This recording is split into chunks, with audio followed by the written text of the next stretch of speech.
ወጣቶች ማታ ማታ የሚነሳ ኃጢአት የለብንም?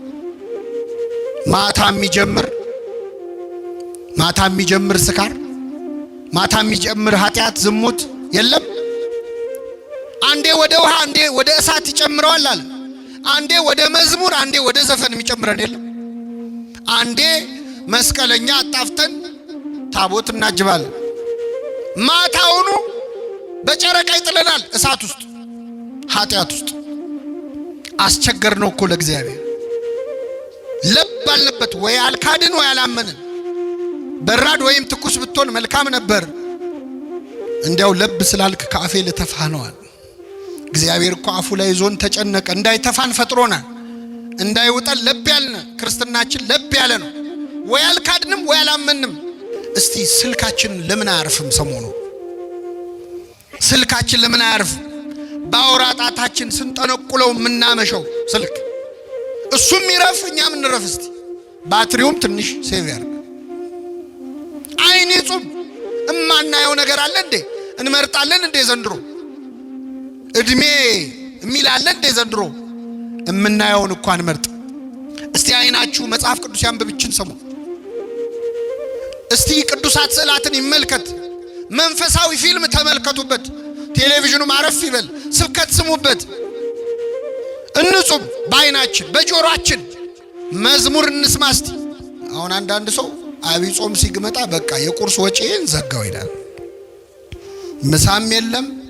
እንዲህ አይነቱን ሰው በምሳው የከበረ ይሉታል አባቶቻችን። በምኑ የከበረ? በቃ አብይ ጾም መጣ ወጪ ቀነስኩ አይደለም። እምትበላውን ለደሃ ስትሰጥ ነው ጾም የሚሆን። ምንድነው አሁን በዚህ ጾም የምታስተካክሉ? ጾም ሲገባ በነገራችን ላይ በአጀንዳ ነው መጾም ያለባችሁ። በዚህ ጾም ይሄን ጉዳይ ጨርሳለሁ ብላችሁ ጾሙ። መጽሐፍ ቅዱስ ላይ የተጾሙ አጽዋማት በሙሉ አጀንዳ አላቸው። እንጾማለን አንጾም ግን እየጾምን ነው። ስጋ እንበላም፣ የሰው ስጋ ግን እንበላለን።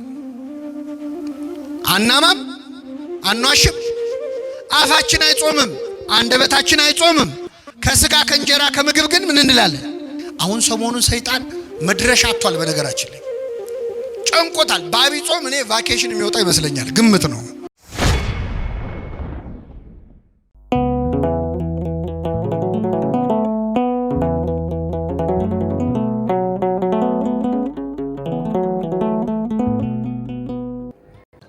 ቀንና 40 ሌሊትም ከጾመ በኋላ ተራበ። ፈታኝም ቀርቦ የእግዚአብሔር ልጅ ከሆንክ እነዚህ ድንጋዮች እንጀራ እንዲሆኑ በል አለው። እርሱም መልሶ ሰው ከእግዚአብሔር አፍ በሚወጣ ቃል ሁሉ እንጂ በእንጀራ ብቻ አይኖርም ተብሎ ተጽፏል አለው። ስለ ቃሉ የአምላካችን ስም የተመሰገነ ይሁን። እስቲ ከኔ ጋር በሉ፣ ሰው ከእግዚአብሔር አፍ በሚወጣ ቃል ሁሉ እንጂ በእንጀራ ብቻ አይኖርም። ይህንን ቃል መነሻ ርዕስ አድርገን በቀሪው አጭር የትምህርት ሰዓት እንማራለን። ለአባቶቻችን ለነቢያት፣ ለአባቶቻችን ለሐዋርያት፣ ለአባቶቻችን ለሐዋርያውያን አበው፣ ለሊቃውንት በጉባኤያቸው ተገኝቶ ምስጢሩን ጥበቡን ገልጦ ያስተማረ አምላካችን እኛንም በቸርነቱ እንዲያስተምረን፣ እንዲመክረን፣ እንዲገስጸን የእርሱ ቅዱስ ፈቃድ ይሁንልን። እንግዲህ እንደምታውቁት ምዕመናን የያዝነው ሳምንት ታላቁን አብይ ጾምን የጀመርንበት ነው። ከአብይ ጾም አስቀድሞ የመጀመሪያው ዘወረደ በመባል የሚጠራው ሳምንት ጾመ ሕርቃል በመባል የሚታወቅ ሌላ ጾም ነው የጾምነው። ያው አባቶቻችን በዓልን ከበዓል ጾምን ከጾም አገጣጥሞ አንድ ላይ ማክበር አንድ ላይ መጾም የተለመደ ስለሆነ እንጂ የመጀመሪያው ሳምንት ጾመ ሕርቃል የሚባል ሌላ ጾም ነው። አብይ ጾም የገባው ዛሬ ነው። ከቅድስት ተብሎ ከሚጠራው እሁድ አንስቶ ከዛሬ ጀምሮ የምንጾመው መድኃኒታችን ኢየሱስ ክርስቶስ የጾመውን ታላቅ ጾም ነውና ለዚህ ያደረሰን አምላካችን ስሙ የተመሰገነ ይሁን። አብይ ጾም ተብሎ ወይም ታላቅ ጾም ተብሎ የሚጠራው ለብዙ ሰው እንደሚመስለው በጾሙ ቀን ቁጥር ርዝመት አይደለም። እርግጥ ነው 55 ቀናት ከፊት ጾመ ሕርቃልን ከኋላ ሰሙነ ሕማማትን ጨምረን ስንጾም ረጅም ቀናት የሚጾም ጾም ነው። ነገር ግን አብይ ጾምን አብይ የሚያሰኘው የዘመኑ ወይም የቀናቱ ቁጥር አይደለም። እንደዚያ ከሆነ ከአብይ ጾም የሚበልጥ በቁጥር በጣም ረጅም ሌላ ጾም የምንጾመው ጾም አለ በቤተክርስቲያን። ይህ ጾም ምንድነው? ጾመ ድህነት ተብሎ የሚጠራው ዘወትር ዓርብና ረቡዕ የምንጾመው ጾም።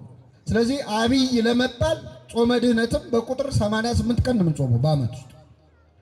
አብይ ጾምን አብይ ያሰኘው አብይ እግዚአብሔር ወአብይ ኃይሉ ብሎ ነቢየ እግዚአብሔር ዳዊት የዘመረለት ልዑል አምላካችን እግዚአብሔር መድኃኒታችን ኢየሱስ ክርስቶስ ራሱ የጾመው ጾም ስለሆነ ነውና ለዚህ ታላቅ ጾም ያደረሰን አምላክ ስሙ የተመሰገነ ይሁን። አብይ ጾም በጣም ገናና ጾም ነው። አብይ ጾም በጣም ትልቅ ትርጉም ያለው ጾም ነው። ከሰባቱ አጽዋማት ደግሞ የሌሎቹ አጽዋማት አክሊል፣ የሌሎቹ አጽዋማት ዘውድ ነው። መድኃኒታችን ኢየሱስ ክርስቶስ ራሱ የጾመው፣ ራሱ የጸለየበት፣ ራሱ ዲያብሎስን ድል የነሳበት ጾም ስለሆነ ገና ሲገባ የሚፈጥረው መንፈስ ያስታውቃል አይደለም? አሁን ሰሞኑን ትንሽ አልተረጋጋችሁ? ከኔ ጋር ናችሁ? ምእመናን ትንሽ ሰላም አላገኘንም? ከተማውም ትንሽ ጸጥ ብሏል። አብይ ጾም እንደዚህ ነው። ራሱ መድኃኒታችን ኢየሱስ ክርስቶስ የጾመው ጾም ስለሆነ ሰይጣንን የተቀጠቀጠበት የተዋረደበት ጾም ስለሆነ በራሱ መንፈሱ ገና ሲጀመር ያስታውቃልና ይህንን ጾም በእውነት ዲያብሎስን ቀጥቅጠን ድል የምንነሳበት ጾም ያድርግልን።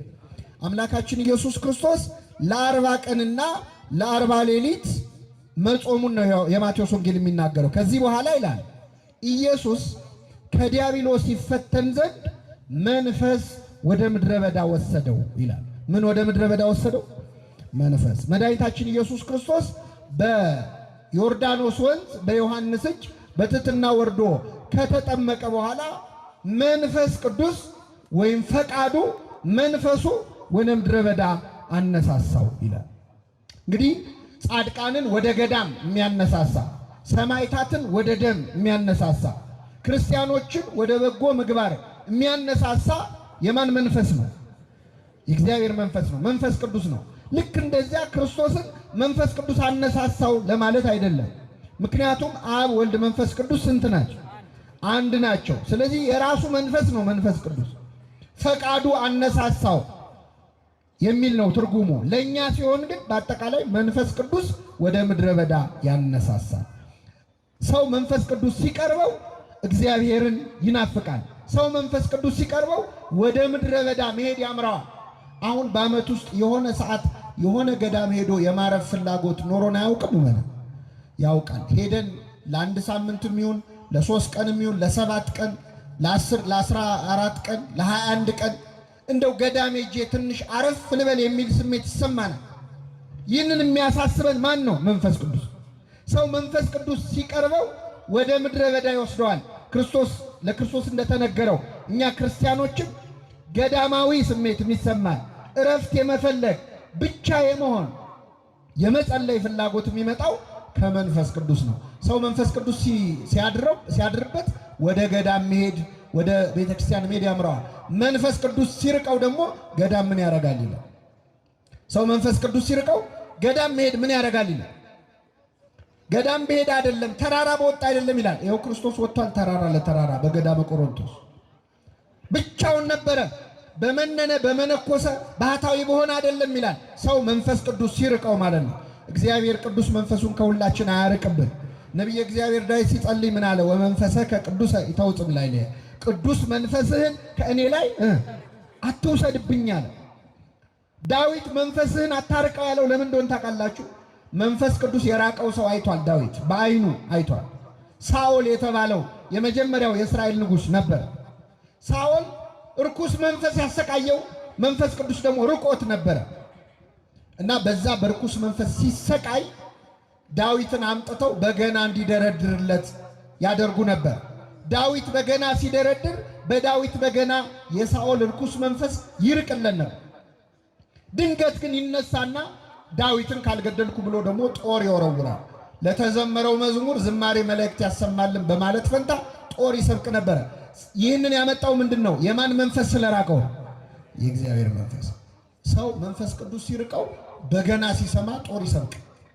ምንድነው አቀዘቀዛችሁት ሞቅ አርጉት እንጂ የሚሉ ሰዎች አሉ። አሁን ይህን ሰሞን በገና ሲከፈት፣ የንስሐ መዝሙር ሲዘመር፣ ሰዓታት ሲቆም መንፈስ ቅዱስ ሲርቅ እንደዛ ነው። የተረጋጋ ነገር አትወድም። ጸጥ ያለ ነገር ይጨንቀሃል። ጸጥታ ይጮህብሃል። መንፈስ እግዚአብሔር ሲርቅ እንደዚህ ነው። እግዚአብሔር መንፈሱን ከሁላችን አያርቅብን። መንፈስ ወደ ምድረ በዳ ወሰደው በዲያብሎስ ይፈተን ዘንድ ይላል። ክርስቶስ በዲያብሎስ ይፈተን ዘንድ ነው የሚለው። በዚህ በ40 ቀንና በ40 ሌሊት ሲጾም መድኃኒታችን ኢየሱስ ክርስቶስ በዲያብሎስ ተፈትኖ 40 ቀንም እየተፈተነ ይላል የሉቃስ ወንጌል። 40 ቀኑንም ሙሉ ዲያብሎስ ይፈትነው ነበር። የማቴዎስ ወንጌል ደግሞ ጾሞ ሲጨርስ ተራበ፣ ዲያብሎስም ሊፈትነው መጣ ይላል። ስለዚህ ክርስቶስ እየጾመ ተፈትኗል፣ ጾሞ ሲጨርስም ምን ብሏል? ተፈትኗል። የማርቆስ ወንጌል ደግሞ ምን ይላል መሰላችሁ? 3 ፈተናዎች አቀረበለት፣ ድል ነሳው ይልና ዲያብሎስም ለጊዜው ተወው ይላል። እስኪ በሉ ዲያብሎስም ለምን ተወው? ሰይጣን የሚተወን ለመቼ ነው? ለጊዜው ነው። ጥሎ ሄድ እንዳይመስል አይለቅም። እስካልሞትም ሰይጣን አይተውን። እየጾመ ፈተነው፣ ጾሞ ሲጨርስ ፈተነው። ጾሙን ድል አድርጎ ደግሞ ፈተናውን ድል ባረገ በኋላ ፈተነው።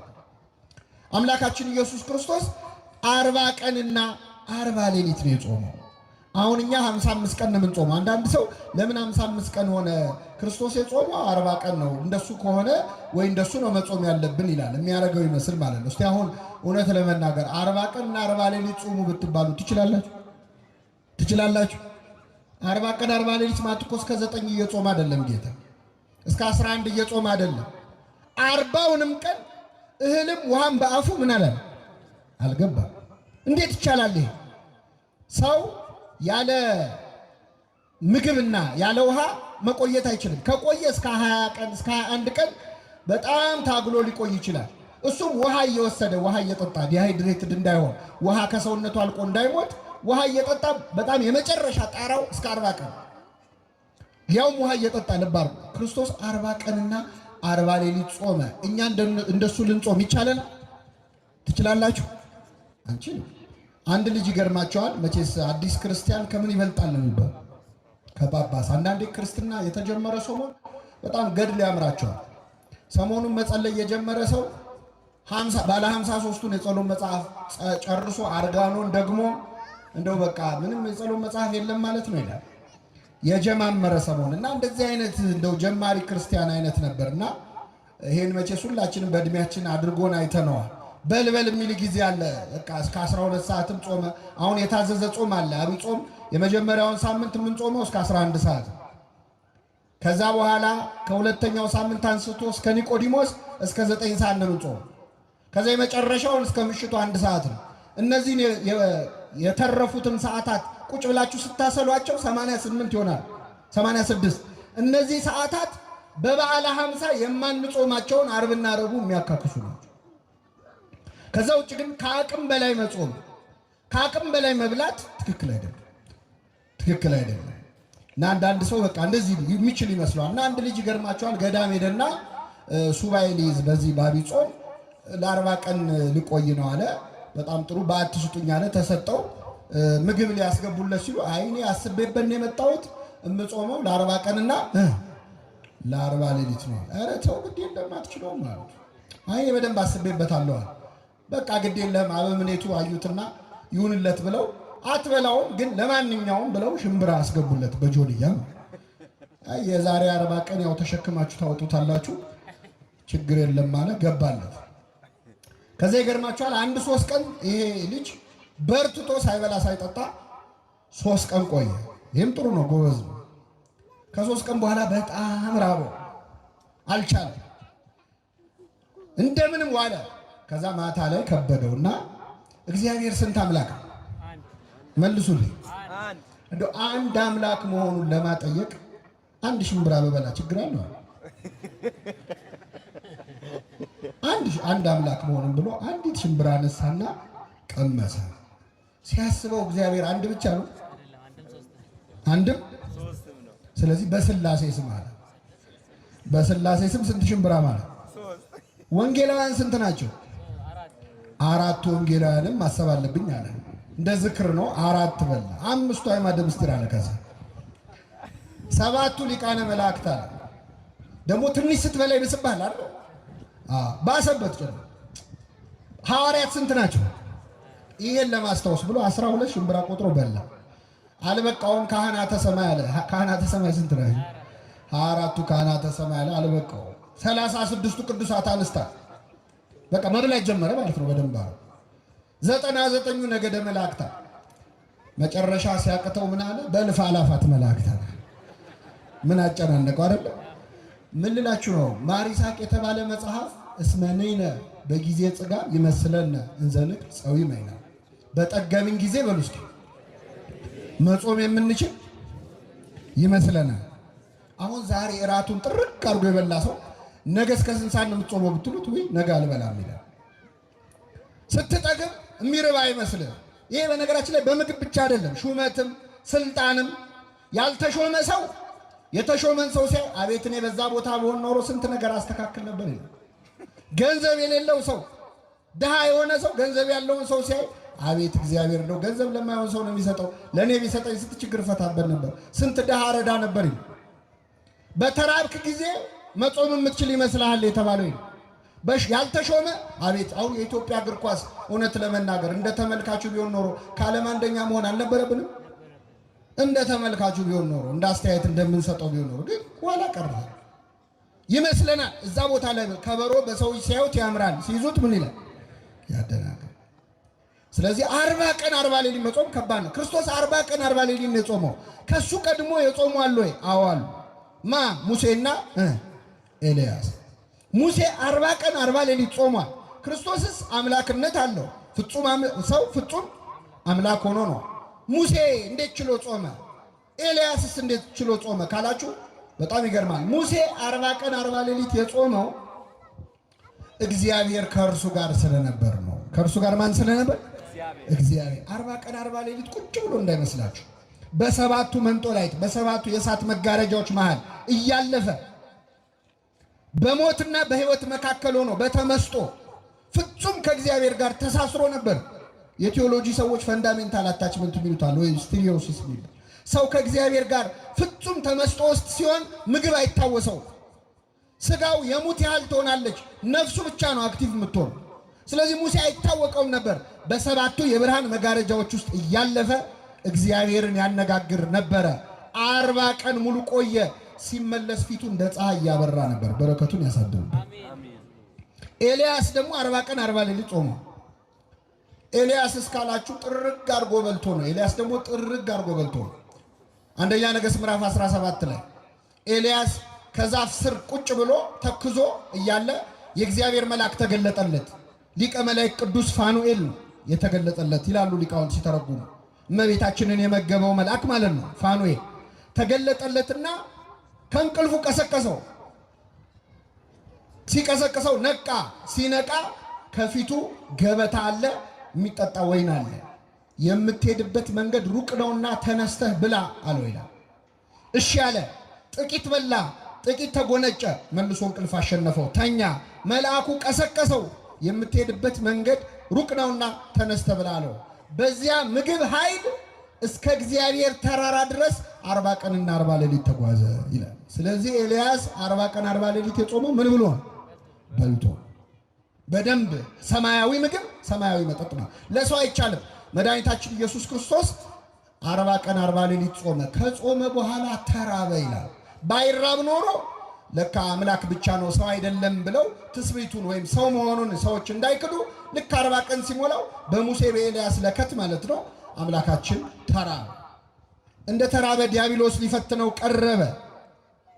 ዲያብሎስ ሊፈትነው ፈታኝም ቀርቦ ይላል የእግዚአብሔር ልጅ ከሆንክ እስኪ በሉ የእግዚአብሔር ልጅ ከሆን እነዚህ ድንጋዮች እንጀራ እንዲሆኑ በል።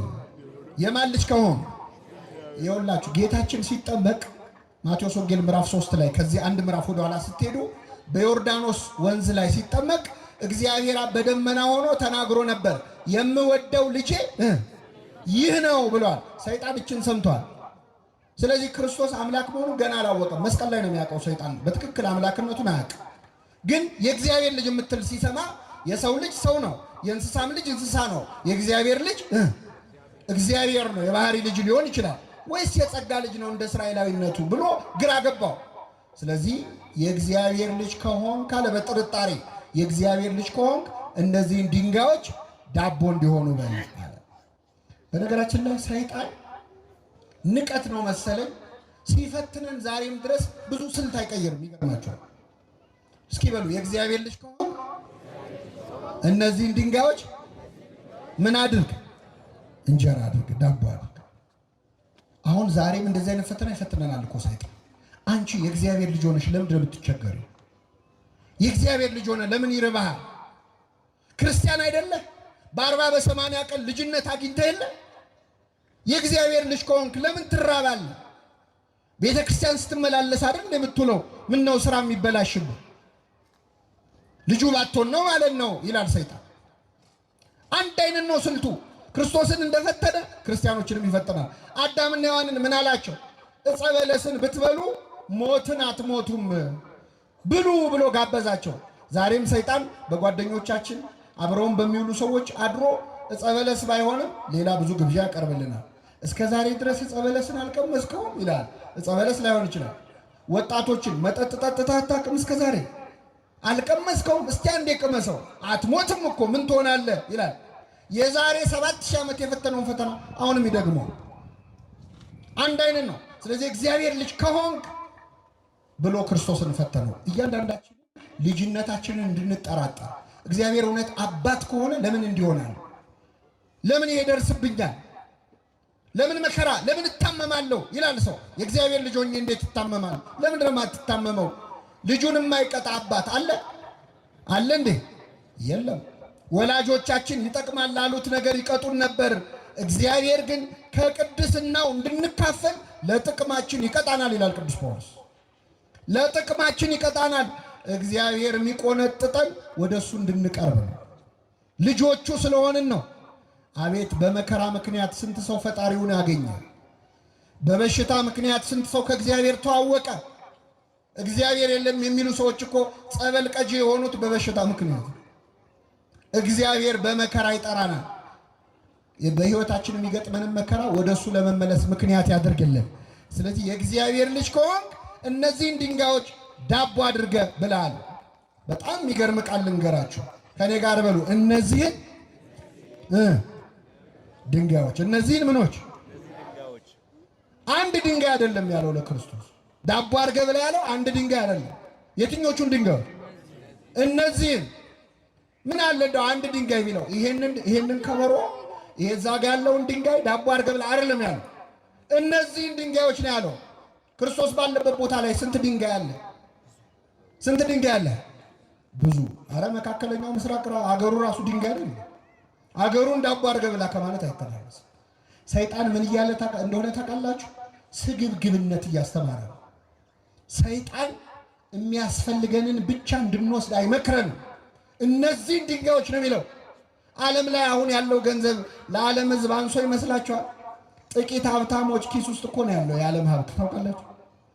የሆኑ ሰዎች የልጅ ልጄ በልቶት የማይጨርሰው ሀብት አለኝ ብለው ይፎክራሉ። የሆነ ሀገር ግን በጣም ብዙ ሕዝብ በረሃብ ያልቅ። ምን እንደው ባለ ሀብቶቹ ላይ የደፈደፍ እንዳይመስላችሁ። እዚህ ያለነው ሰዎች በአቅማችን እኮ እኛ ቤታችን ጠግበን የምንደፋው ምግብ ራቱ ሊሆን የነበረ ሰው እኮ አለ። የለም አለ? የለም አለ። አንተ ማትለብሳቸው ቁም ሳጥኑ ውስጥ የሰቀልካቸው ልብሶች የወንድም ልብሶች ነበሩ። እሱን ሊለብሰው ነው ይገባ የነበረው። አንተ ጠግበህ የምትደፋው ምግብ አልጣፈጠኝም ብለህ ከፍለህበት የምትመልሰው ምግብ ለሆነ ሰው ራቱ ይሆን ነበር። እነዚህን ድንጋዮች ዳቦ አድርግ ማለት ዓለም ስግብግብ እንድትሆን ነው ሰይጣን የሚያስተምረው። ሌላው ድንጋይ ዳቦ ማድረግ ተአምር ነው። ተአምር የሚሰራው ደግሞ በመንፈሳዊ ጸጋ ነው። አይደለም? ነው አይደለም? መንፈሳዊ ጸጋህን ለሆድህ ተጠቀምበት አለው ለክርስቶስ ማለት ነው። ተአምር የማድረግ ችሎታህን ዳቦ ብላበት ይላል። ምን ማለት መሰላችሁ? ሰባኪው ስብከቱን፣ ዘማሪው መዝሙሩን፣ ካህኑ ክህነቱን፣ አጥማቂው ጥምቀቱን፣ ጳጳሱ ጵጵስናውን፣ አገልጋዩ አገልግሎቱን ድንጋይ ዳቦ ለማድረግ እንዲያውለው ይፈልጋል ሰይጣን። አንተ ይሄን ጸጋ ይዘህ ለምን ትራባለህ ይላል። ለምን ትቸገራለህ? እነዚህን ድንጋዮች ዳቦ አድርግበት እንጂ ኧረ ተጠቀምበት ይላል። እንዲህ ካለ ፈተና እግዚአብሔር ሁላችን ይሰውረን። ይህን ጊዜ ክርስቶስ ምን አለ? ወደ ርዕሳችን መጣን። ሰው ከእግዚአብሔር አፍ በሚወጣ ቃል ሁሉ እንጂ በእንጀራ ብቻ አይኖርም አለ። ሰው ከእግዚአብሔር አፍ በሚወጣ ቃል ሁሉ እንጂ በእንጀራ ብቻ አይኖርም አለው። ብዙ ትርጉም ነው ያለው ይሄ። ግን አሁን ያለነው ጾም ላይ ስለሆነን ሰው ከእግዚአብሔር አፍ በሚወጣ ቃል ሁሉ እንጂ በእንጀራ ብቻ አይኖርም ማለት ምን መሰላችሁ? ሰው በመጾም ጭምር እንጂ በመብላት ብቻ አይኖርም። በጾም ነው። ጾም ራሱ ምግብ ነው እያለ ነው ክርስቶስ። ሰው በእንጀራ ብቻ አይኖርም። በእንጀራ አይኖርም አይደለም፣ በእንጀራ ብቻ። እንጀራ ያስፈልጋል አያስፈልግም? አንዳንድ ሰው ሲመጻደቅ እንደዚህ አይነት ትምህርት ለማስተማር እንደዚህ ቤተክርስቲያን አትልም። ስሩ የማይሰራ ምን አይበል አይብላ ነው የምትለው። እንጀራ ያስፈልጋል አያስፈልግም? አንዱ ገዳም ሄደና አባ ስልዋኖስ የሚባሉ አባት ያሉበት ገዳም ሄዶ ና ስራ እንስራ ይሉታል መነኮሳቱ። ያው መነኮሳት ስራ ይሰራሉ አይደል? ስራ ያጣ መነኩሴ ምን ያደርጋል? አትፍሩ፣ አይዟችሁ። ለመሰላችሁ ቆቡን ቀዶ ካልሰፋ ሰይጣን ሌላ ስራ ይሰጠዋል። ሰይጣን የሚሰጠው ስራ ኃጢአት ስለሆነ ደህናውን ቆብ ቀዶ ቢሰፋ ይሻላል። እና ይሄ አባት ገና ጀማሪ መነኩሴ ነው። ገዳም ገባ እና ቆፍር ስራ አግዘን ሲሉት አይ እኔ ልጸልይ ነው እንጂ ልሰራ አልመጣሁም ማለት ነው። አዎ በኋላ መነኮሳት ተመካከሩና ማታ ምግብ የሚበላበት ሰዓት የሚደወል ደወላል። እሱ እንደወል ሳትደውሉ ዝም ብላችሁ ተሰብሰቡና ብሉ አሉ። ተሰብስበው ሲበሉ ቢጠብቅ አይደወልም ሰውየው። ከዛ ቢጠብቅ ሲያጣ ማዕድ የሚበላበት ደጀ ሰላም ሄደና ሲያያቸው እየበሉ ነው። እንዴ ምን ነው አጠሩኝም እንዴ አለ። አይ አንተ መንፈሳዊ ስለሆንክ ምግብ አያስፈልግህም። እማይሰራ ምን አይበል አይብላ። ሰው ከእግዚአብሔር አፍ በሚወጣ ቃል ሁሉ እንጂ በምን ብቻ አይኖርም አለ እንጂ በእንጀራ አይኖርም አላል። ይህች ከእግዚአብሔር አፍ የወጣች ቃል ምንድነች ካላችሁ ጾም ነች። ጾም ከራሱ ከእግዚአብሔር አፍ የወጣች ቃል ነች። ለምን? እግዚአብሔር በነገራችን ላይ 10ቱ ትእዛዛትን ሳይሰጥ አትስረቅ፣ አትግደል፣ አታመንዝር፣ ከኔ በቀር ሌላ አምላክ አታምልክ ሳይል በፊት መጀመሪያ የሰጠው ሕግ ጾም ናት። ዕፀ በለስን ምን አትበል አትብላ። አትብላ ማለት ምን ማለት ነው? ጾም ማለት ነው። አዳምና ሔዋን ጾም ታውጆባቸዋል። ከምንድነው ጾሙ? ከዕፀ በለስ እስከ 9 ሰዓት ነው አይደል? እስከ እድሜ ልክ ዕፀ በለስን አትብሉ ተብሏል።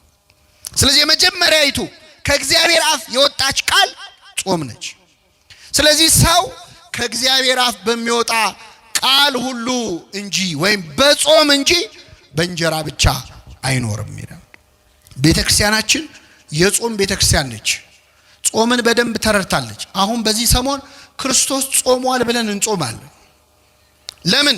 ክርስቶስ የሚጾመው ምን ጥቅም ሊያገኝ ነው? እጸድቅ አይል ጻድቅ፣ እከብር አይል ክቡር፣ እነጻ አይል ንጹህ ነው። ምንም አልጎደለበትም። የጾመው ጾሙ ሊለን ነው፣ ሌላ ምክንያት የለው። ስለዚህ የገብቷታል። ተጠመቀ ብላ በ40ና በ80 ቀናችን ምን ትለናል? ታጠምቀናለች። ተመልከቱ። ጸልዩዋል፣ ጸልዩ ትለናለች። እንዴት እድለኞች ነን ኦርቶዶክሳውያን። ጾሟል፣ ጾሙ ትለናለች። መስቀል ተሸክሟል። የሚወደኝ ቢኖር መስቀል ተሸክሞ ምን ይበለኝ መከራ ታገሱ ብላ ታስተምረናለች። ተሰቅሏል።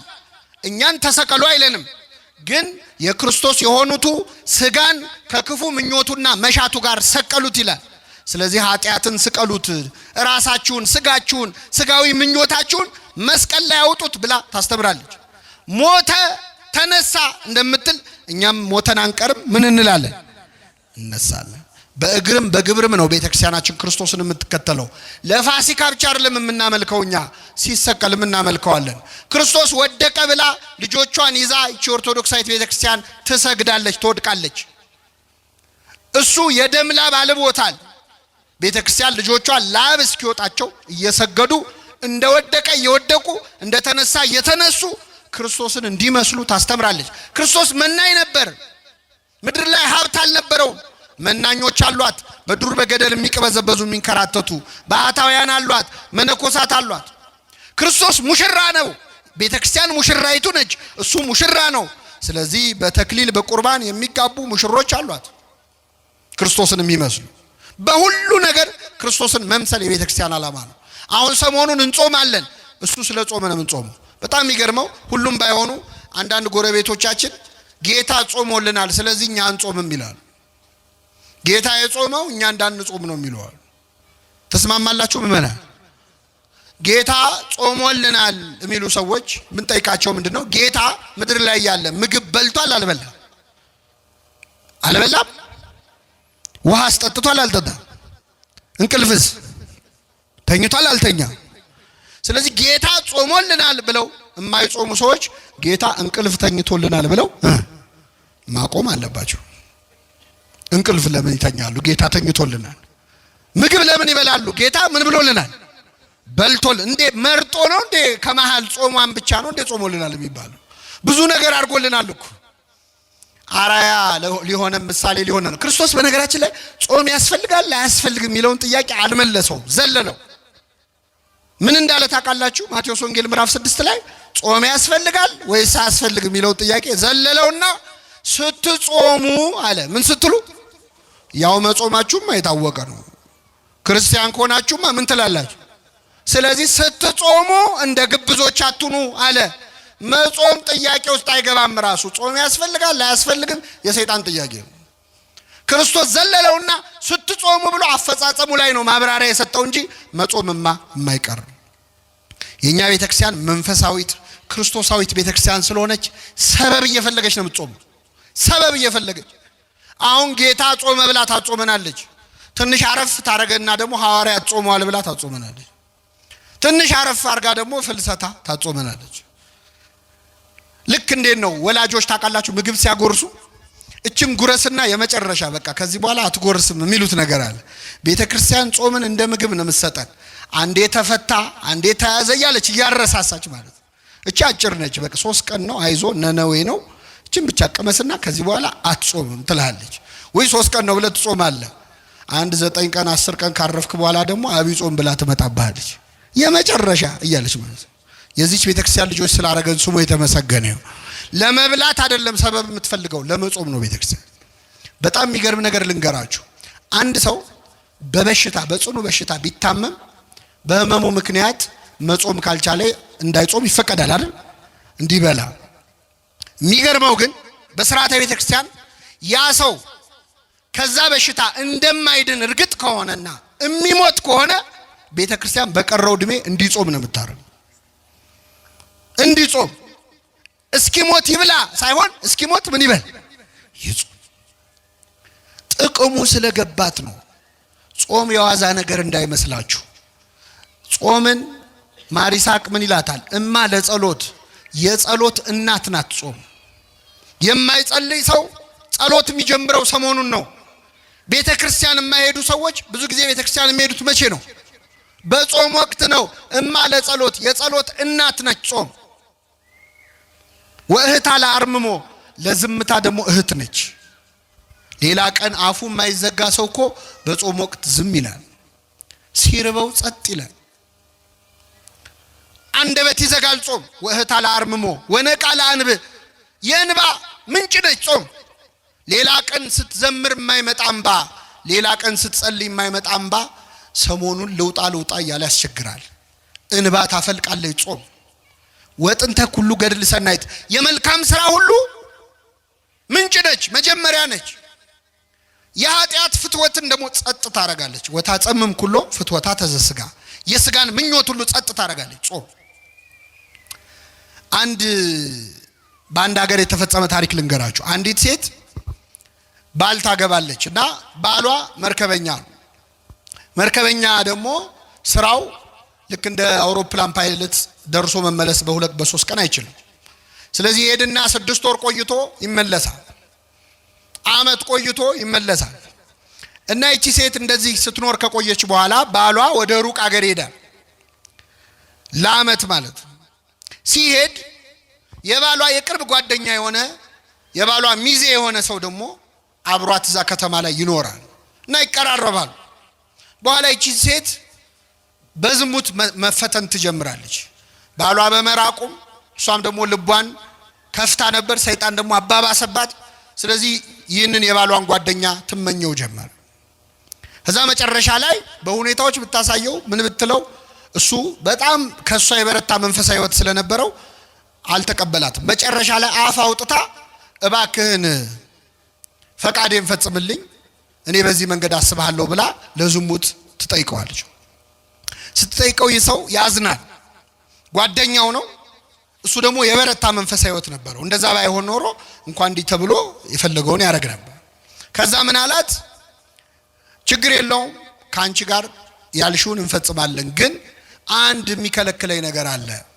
እሱም እንደ ባሏ መርከበኛ ነው እና በመርከብ ጉዞ ሲሄድ የሆነ ጊዜ ማዕበል ተነሳ እና በዚያ ማዕበል ምክንያት ልሞት ስል ስለት ተሳለ እና ይህ ስለት ምንድነው? ከዚህ አደጋ ካተረፍከኝ ለ21 ቀን እጾማለሁ እስከ ምሽቱ 12 ሰዓት ድረስ እጾማለሁ ብዬ ለአንድ ወር ይቅርታ እጾማለሁ ብዬ ተስዬ ነበር እና አሁን በአጋጣሚ ጾም ስለወጣ የራሴን ጾም ስለሆነ መጾም ያለብኝ አሁን ፍስግ ነው እንደምታዩ ቀጣዮቹን 1 ወራት እጾማለሁኝ እና ከአንቺ ጋር በጾም ወቅት ይህን ማድረግ ስለማልችል ከፈለግሽ አብረን ይህን እንድንፈጽም ወሩን ለሁለት እንካፈለውና 15ቱን ቀን አንቺ ጾሚ 15ቱን ቀን እኔ ጾማለሁ አላት። እሺ አለች። ምን ያለ ሰይጣን ምን ሳይል አይለቅም ይባላል አይደል? እሺ ብላ እስከ ምሽቱ 12 ሰዓት መጾም ጀመረች። ሳምንት እያለ 10 ቀን እያለ ቀኑ እየቀረበ ሲመጣ መጨረሻ ላይ 15 ቀን ሲሞላው ይቺ ሴት ቤቱ መታ እግሩ ስር ወድቃ ይቅር በለኝ ሐሳቤን ቀይሬያለሁ አለች። ሐሳቧን ያስቀየራ ምንድነው? ጾም ነው።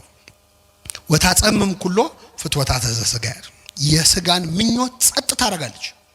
አሁን ሰሞኑን ሰይጣን መድረሻ አጥቷል። በነገራችን ላይ ጨንቆታል። በአብይ ጾም እኔ ቫኬሽን የሚወጣ ይመስለኛል። ግምት ነው ደግሞ እንዲህ ያለ እንዳትሉ። ለምን ከሚጾም ሰው አፍ እሳት ይተፋል።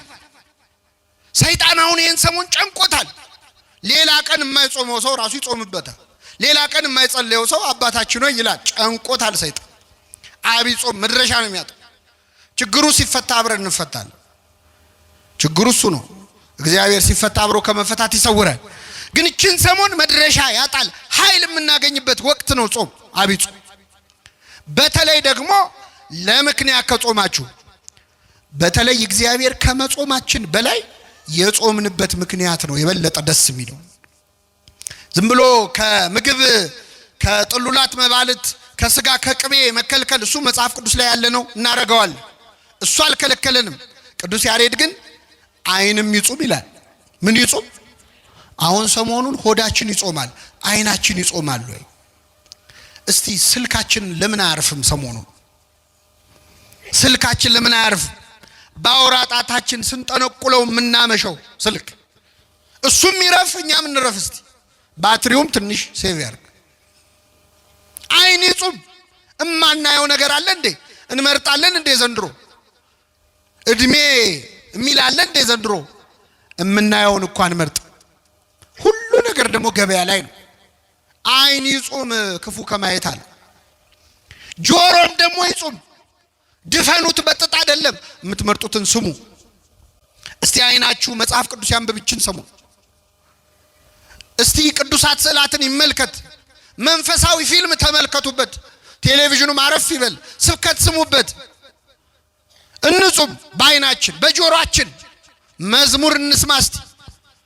ዘፈን የለመደ ጆሮአችን እስቲ ትንሽ ይቀደስ፣ ይፈወስ። እያንዳንዱ ሰውነት ይጹም። እንዲህ ሲሆን እግዚአብሔር ደስ ይለዋል። አለዚያ ግን ምን አይነት ጾም ነው የጾማችሁት ይላል እኮ ትንቢተ ኢሳይያስ ምዕራፍ 58 ላይ። እንዴት አይነት ጾም ነው የጾማችሁት? ለካ ጾሞም እግዚአብሔር ማሳዘናል። ከዚህ ሰውረን። ምን አይነት ጾም ነው የጾማችሁት ይላል እግዚአብሔር። ምን አይነት ስብከት ነው የሰበካችሁት? ምን አይነት ቅዳሴ ነው የቀደሳችሁት? ምን አይነት አገልግሎት ነው ይላል ለካ እግዚአብሔር። እንደዚህ ከመባል ይሰውረን። ለምንድን ነው መጾም ያለብን? ይህንን ነግሬያችሁ አበቃለሁ። ክርስቶስ ለምን መጾም እንዳለበት ሲናገር ስለ ጽድቅ የሚራቡና የሚጠሙ ብፁዓን ናቸው። ስለምን? ስለ ጽድቅ እለ ይርህቡ ወይጸሙ በእንተ ጽድቅ፣ በእንተ ጽድቅ፣ ስለ ጽድቅ ብለው። ብዙ የጾም ምክንያት አለ። ሰው ለምን ይጾማል? አንዳንድ ሰው ለሌላ ሰው ለመታየት ብሎ ይጾማል ይላል ክርስቶስ። እንደ ግብዞች አትጹሙ፣ በሰው ሊታዩ ይጾማሉ አለ። አብረዋችሁ የሚሰሩ ሰዎች ሲጾሙ ስታዩ አቤት ያሳፍራል፣ እኔ ከመሃል ተለይቼ መብላት የለብኝም ብሎ ሰው እንዲያየው ይጾማል። ለታይታም ይጾማሉ። በጣም እየጾሙ ግን ሰው ካላየ ቅርም ይላቸው። ካላወሩ በሽምብራ ሊጾሙ ይችላሉ ሰዎች። እንደው በቃ ይችን አብይ ጾም ቆሎ እየበሉ እየጾሙ ግን ሰው እንዲሰማ ይፈልጋል። በቀጥታ በሽምብራ ጾማሉ አይሉም። በተዘዋዋሪ ነግሯል። አንተ ሽምብራ ተወዶ ይለ እንደ ይላሉ። በቀደም ለዚህ ለጾም ብዬ ስገዛ ይሏል።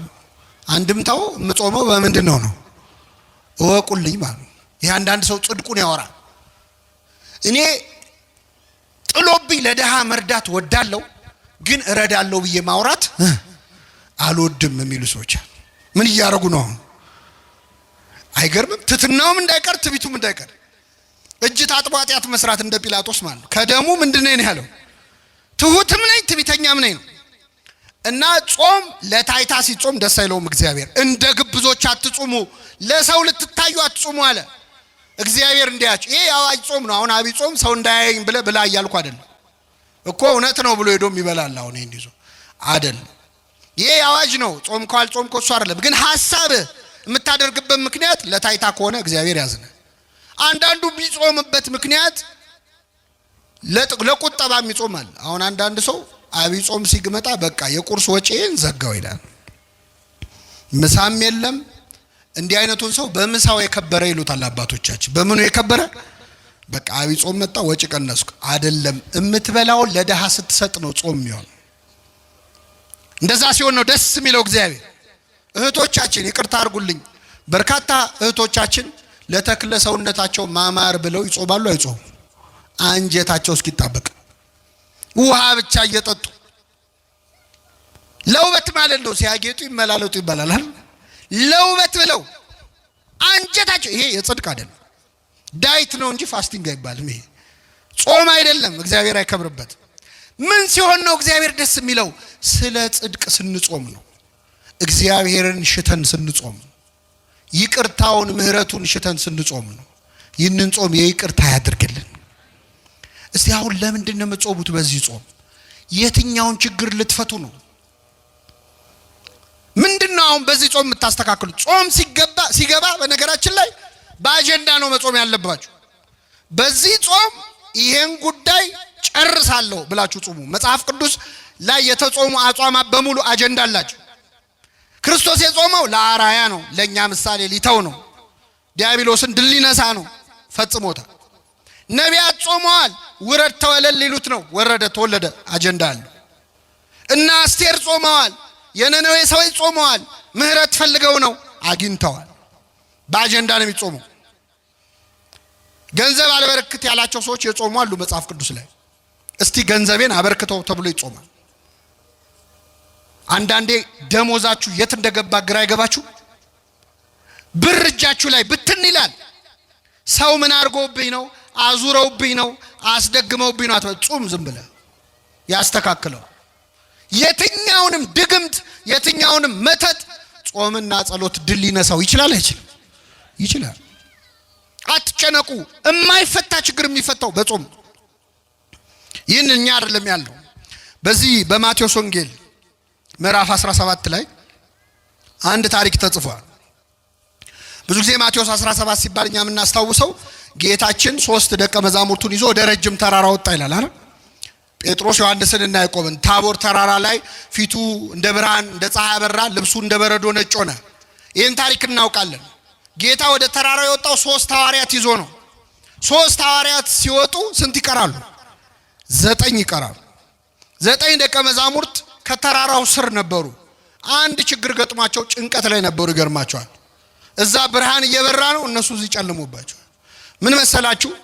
አንድ ሰውዬ ጋኔን የተያዘ ልጁን ይዞ ወደ ክርስቶስ መጣ እንዲፈወስለት። ይዞት መጣ። ጌታ ሶስቱን ደቀ መዛሙርት ይዞ ተራራው ጫፍ ላይ ነው ያለው። ያሉት ደቀ መዛሙርት ስንት ናቸው? ደቀ መዛሙርቱ ደግሞ አጋንንት የማውጣት ስልጣን አላቸው። ሄደው አጋንንት ስለ ስም ተገዙልን ብለው መተው ለክርስቶስ ሁሉ ነግረውታል። አጋንንት ስለተገዙላችሁ ደስ አይበላችሁ፣ ስማችሁ በሰማያት ስለተጻፈ ደስ ይበላችሁ ሁሉ ብሏቸው። ስለዚህ አጋንንት ያወጣሉ። ስለዚህ ጌታ ባይኖርም ተማሪዎቹ ደቀ መዛሙርቱ ያወጡልኛል ብሎ ይህ ሰውዬ አመጣውና ያንን ልጅ እባካችሁ ይህንን ርኩስ መንፈስ አስወጡልኝ፣ ልጄ በጨረቃ ይጥለዋል አለ። በምን ይጥለዋል? ማታ ማታ ሲመሽ እያነሳ ይጥለዋል። አንዴ ወደ እሳት አንዴ ወደ ውሃ እያነሳ ያፈርጠዋል። አብሮት ያደገ ጋኔል ነው አለ። አብሮት ነው ያደገው ከህፃንነቱ ጀምሮ እስካሁን ያሰቃየዋል። እና እባካችሁ ይህንን ጋኔል ገስጻችሁ አስወጡልኛል። ይገርማቸዋል። ይህ ጋኔል 9 ደቀ መዛሙርት ቢሉት ቢሰሩት አልወጣም አለ። ስንት ሆነው? መልሱልኝ። ደግሞ ምን አይነት ክፉ ጋኔል እንደሆነ ልንገራችሁ። ማለት የጋኔል ጥሩ የለውም፣ ግን ይሄ ክፉነቱ አይሰማም፣ አይናገርም። ምን አይልም። የት ነው ያዝከው ስትለው አይሰማም። መች ነው የምትወጣው ስትል አይመልስም። ደንቆሮም ነው፣ ዲዳም ነው። ውጣ ቢሉት ወዲያ ቢሉት ለ9 እምቢ አለ። ይህን ጊዜ ጸሐፍት ፈሪሳውያን እዛ ቆመዋል፣ መሳቅ ጀመሩ። 9 ሆነው አቃታቸው ብለው ማለት። አሁን ምእመናን እዚህ ጉባኤ ላይ እርኩስ መንፈስ ያለበት ሰው በጣም ቢረብሽ፣ እዚህ የረበሸውን እርኩስ መንፈስ ያለበት ሰው አምጥተን እዚህ ያሉ 9 ካህናት ውጣ ቢሉት አልወጣም ቢል እናንተ ምን ታስባላችሁ? አዲስ አበባ ውስጥ እኮ ቄስ የለም። ድሮም እኛ እናውቀዋለን። ድሮ ቀረ ካህን ምን ነው አይደል? ካህን የለም ነው ምን ለ9 ወዲህ ቢሉት ሌላ ቀን እንኳን ጋኔል ያወጡ ሐዋርያት እኮ ናቸው። ይገርማቸው ሌላ ቀን አውጥተዋል። አሁን ግን እምቢ አለ። ከዛ ይሁድ ይሾካሾካሉ፣ ይስቃሉ። ሐዋርያት 9 ሽምቅቅ ብለው ቆመዋል። ጋኔሉ ልጁን ያንፈራፍረዋል። ይህ ሲሆን ጌታ 3 ደቀ መዛሙርቱን ይዞ ብርሃነ መለኮቱን ምን እያለ ነው? እያበራ ነው። ጴጥሮስ እዛ ቆሞ ጌታ ሆይ በዚህ መሆን ለኛ፣ አቤት ወንድሞች እዛ ይሰቃያሉ፣ አንተ በዚህ መሆን ለኛ መልካም ነው ትላለህ። አንተ ሲመች እኮ አይታየም የሰው ችግር። ከዛ ጌታ ከዚያ ተራራ ወረደ። ሲወርድ ያ ሰው እየቀረበውና ጌታ ሆይ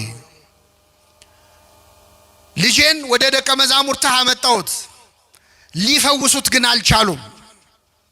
ቢቻልህስ ልጄን ፈውስልኛል። ምን ቢልህስ? ለማን ነው ቢቻልህስ ያለው? ለክርስቶስ ቢቻልህስ ይባላል። ለእግዚአብሔር ምን የሚለው የለም። ቢቻልህስ ያለው ለምን መሰላችሁ? ደቀ መዛሙርቱ ካቃታቸው ያው መምህራቸውም የነሱ ቢጤ ነው ብሎ።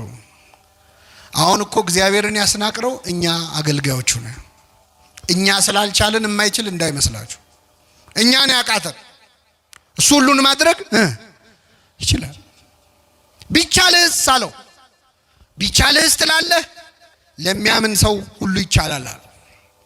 ይህን ጊዜ ሰውየው ምን አለ? አምናለሁ፣ አለማመኔን እርዳው አለ። እስኪ በሉ አምናለሁ፣ አለማመኔን። ይህ ሰው ያምናል አያምንም? ያምናል አያምንም? ለምን? ምን አለ? ምን እላለሁ? አምናለሁ አለ። መልሶ ደግሞ ስለዚህ የሰው ያምናል አያምንም? ግራ ገባችሁ አይደል? እሱም ግራ ገብቶታል። ያምናልም አያምንምም። አምናለሁ፣ ምንን እርዳው? እያመኑ አለማመን አለ ለካ። ግራ ገባችሁ? ልቀይርና ልንገራችሁ። እጾማለሁ በሉ እስኪ፣ አለመጾሜን እርዳው። እንጾማለን አንጾም ግን እየጾምን ነው። ስጋ እንበላም፣ የሰው ስጋ ግን እንበላለን። አናማም፣ አንዋሽም፣ አፋችን አይጾምም፣ አንደበታችን አይጾምም። ከስጋ ከእንጀራ ከምግብ ግን ምን እንላለን? ስለዚህ በሉ እጾማለሁ። አይደከማችሁ መሰለኝ። እጾማለሁ በሉ እስኪ። አለመጾሜን እጸልያለሁ። እንጸልያለን አንጸልይም? ግን ደግሞ እንጸልይ። እየጸለያችሁ አባታችን ሆይ እያላችሁ አባታችን ሆይ ከመቼው እንዳለቀ ግራ ገብቷችሁ አያውቅም? ያውቃል አያውቅም? የጸሎት መጽሐፍ እየጸለይን ስንት ገጽ ቀረው ብለን ቆጥረን አናውቅም? እጸልያለሁ በሉ። አለመጸለይን እየጸለዩ አለመጸለይ አለ። እየዘመሩ አለመዘመር፣ እየቀደሱ አለመቀደስ አለ። አምናለሁ አለማመኔን እርዳው አለ። ይህን ጊዜ ጌታ ምን አለው? የማታምን ትውልድ ሆይ እስከ መቼ ከእናንተ ጋር እኖራለሁ አለ። አመጣው፣ ውጣ አለው። ጋኔኑ ወዲያውኑ ወጣ። ህዝቡ ሁሉ ወደ ቤቱ ሄደ። 9 ደቀ መዛሙርት ቅድም ለ9 እምቢ አላቸው አላልኳችሁ? 9 ወደ ጌታ መጡ። ጌታ ሆይ እኛ ልናወጣው ያልቻልነው ለምንድን ነው አሉት። ለምን አቃተን? 9 ሆነን ለምን አቃተን ሲሉት ስለ እምነታችሁ ማነስ ነው። ነገር ግን አለ ይህ አይነቱ ጋኔን ያለ ጾምና ያለ ጸሎት አይወጣም። ዝንቱ ዘመድ ይወጥ ዘእንበለ በጾም ወበጸሎት። ይህ አይነቱ የጋኔን ወገን እንግዲህ አጋንንቱ ሁሉ እኩል አይደሉም። ከዋነኞቹ አለቆች የወደቁ አሉ፣ ሳጥናኤልን የመሰሉ ደግሞ ከታች የወደቀ ተራ መልአክ አለ። እንዲህ አይነቱ ወገን እንዲህ አይነቱ ነገድ ያለ ጾምና ያለ ጸሎት አይወጣም ማለት። ከኔ ጋር ናችሁ ምእመናን? አሁን እኛ እዚህ ይህንን ትምህርት የምትሰሙ ምእመናን አልወጣ ያለ ጋኔን የለብንም? እስቲ አስታውሱ። ከልጅነት ጀምሮ እምቢ ያለ አልወጣ ያለ ችግር መጀመሪያ እስቲ ሀገራችን ኢትዮጵያ አልወጣ ያለ ጋኔን የለባትም? አንዴ ወደ እሳት አንዴ ወደ ውሃ ይጨምረዋል ተብሏል። ሀገራችን ኢትዮጵያ አንዴ ወደ ሰላም አንዴ ወደ ጦርነት የሚጨምር ጋኔን የለባትም? አለባት። አንድ ሰሞን እፍ ብለን በፍቅር እንላለን፣ ጥቂት ቆይተን እንጋደላለን። መቼ ነው የምናርፈው? የዚች ሀገር ሰላም መቼ ነው የሚመጣው? ያቺ ሴት መታ ጨርቁን ነክታ ደሟ ቀጥ አለ ይላል። ደሟ የፈሰሰው ለስንት ዓመት ነበር? አቤት! የኢትዮጵያ ደም ለስንት ዓመት ፈሰሰ? መቼ ነው የሚቆመው የኢትዮጵያ ደም? እንደው ከኛ መሃል የጌታን ጨርቅ የሚነካ ሰው ጠፋ? የሚጋፋ አይደለም፣ ብዙ ሰዎች ተጋፍተዋል። ኃይል ከኔ ወጥቷል እንዲል የሚያደርግ አንድ በእምነት ጨርቁን የሚነካ ጠፋ ወይ? ምንድነው እንደ ሀገር አለቅ ያለን ጋኔን? ይህንን ጾም አለቅ ያለንን ጋኔን የሚያወጣ ያደርግልን። በግላችንስ አልወጣ ያለ ሰይጣን የለም? ከልጅነታችን ጀምሮ አለቅ ያለን ልጄ ማታ ማታ ይነሳበታል በጨረቃ አለ። አንዴ ወደ ውሃ አንዴ ወደ እሳት ይጨምረዋል አለ። ወጣቶች ማታ ማታ የሚነሳ ኃጢአት የለብንም? ማታ የሚጀምር ስካር፣ ማታ የሚጀምር ኃጢአት ዝሙት የለም? አንዴ ወደ ውሃ አንዴ ወደ እሳት ይጨምረዋል አለ። አንዴ ወደ መዝሙር አንዴ ወደ ዘፈን የሚጨምረን የለም? አንዴ መስቀለኛ አጣፍተን ታቦት እናጅባለን፣ ማታውኑ በጨረቃ ይጥለናል እሳት ውስጥ ኃጢአት ውስጥ። አስቸገር ነው እኮ ለእግዚአብሔር። ለብ አልንበት ወይ አልካድን ወይ አላመንን። በራድ ወይም ትኩስ ብትሆን መልካም ነበር፣ እንዲያው ለብ ስላልክ ከአፌ ልተፋህ ነው አለ። እግዚአብሔር እኮ አፉ ላይ ዞን ተጨነቀ። እንዳይተፋን ፈጥሮናል። እንዳይውጠን ለብ ያልን ክርስትናችን ለብ ያለ ነው። ወይ አልካድንም ወይ አላመንም። በጨረቃ የሚጥለን ነገር የለም ወይ? አልወጣ ያለ አመል ምንድነው? ማታ ማታ የሚነሳብን ምንድነው? እንዳትደክሙ ይህ አይነቱ ጋኔል ያለ ጾምና ያለ ጸሎት አይወጣም። አሁን ያለንበትን ጾም ሁላችንም መጾም ያለብን የሆነ ችግር ለመፍታት ነው። አምላካችን ይህንን ታላቅ ጾም ኃይለ አጋንንትን ድል የምንነሳበት፣ ከኛ ሊርቅ ያልቻለው ዝተን አለቀን ያለ ሱስ፣ አለቀን ያለ ኃጢአት፣ አለቀን ያለ ልማድ የምንላቀቅበት ጾም ያድርግልን። የሰማነውን በልቡናችን ያሳድርብን።